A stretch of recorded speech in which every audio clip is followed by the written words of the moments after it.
In our two previous videos looking at the cumulative case against Christianity, we popped the hood and pondered the biblical stories of creation, the Exodus, and the conquest of Canaan, much of which is virtually impossible to believe unless you're already so committed you can't see the forest for the trees. Next up, we have the main event, which is perhaps history's greatest understatement, as the life, death, and resurrection of God's only begotten Son is the only event in the 13.8 billion year history of our universe which has any genuine meaning or value.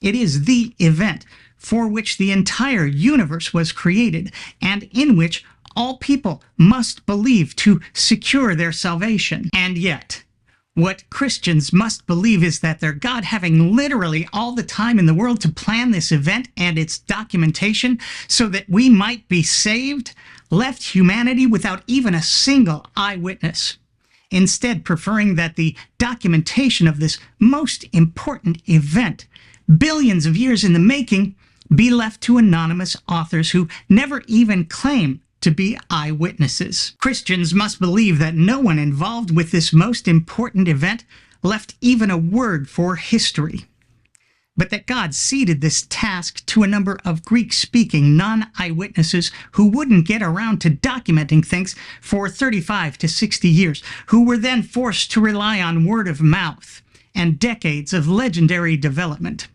which can be seen in the various gospel stories themselves. In the gospel attributed to Mark, overwhelmingly agreed by scholars to be the first gospel written, it's not even clear who Jesus is.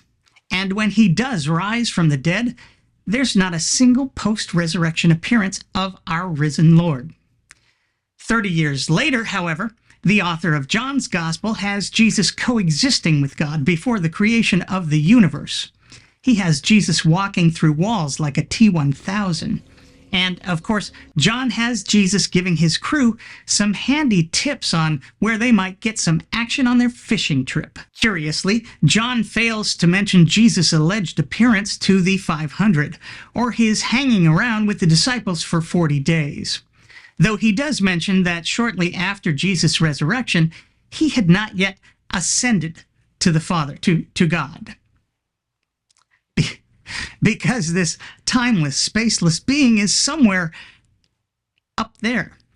You know, where heaven is. Just right up there, right above the firmament. The authors of Mark and Luke simply copy most of Mark's gospel, sometimes word for word, adding birth narratives which neither align with each other nor comport with known history.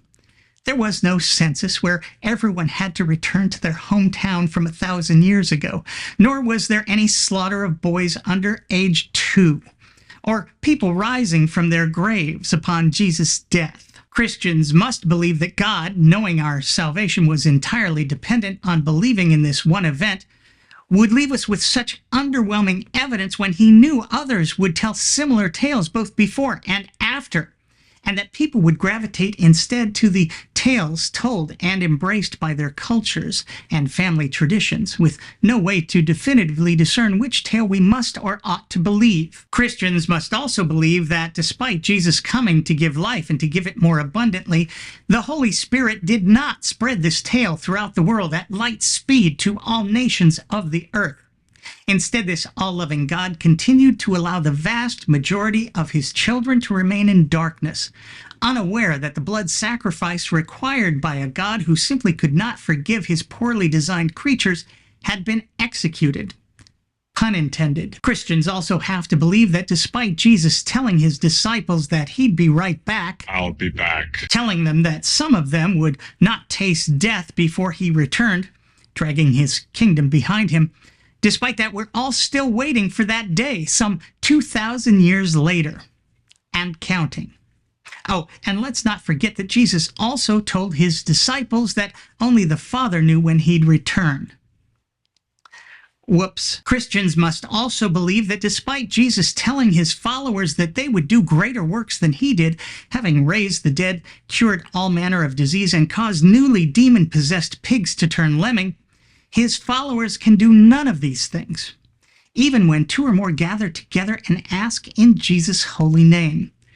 however noble the cause. Finally, Christians have to believe that God created a place of eternal torment for people like me who, through no fault of their own, fail to be convinced by such insufficient and poorly planned evidence.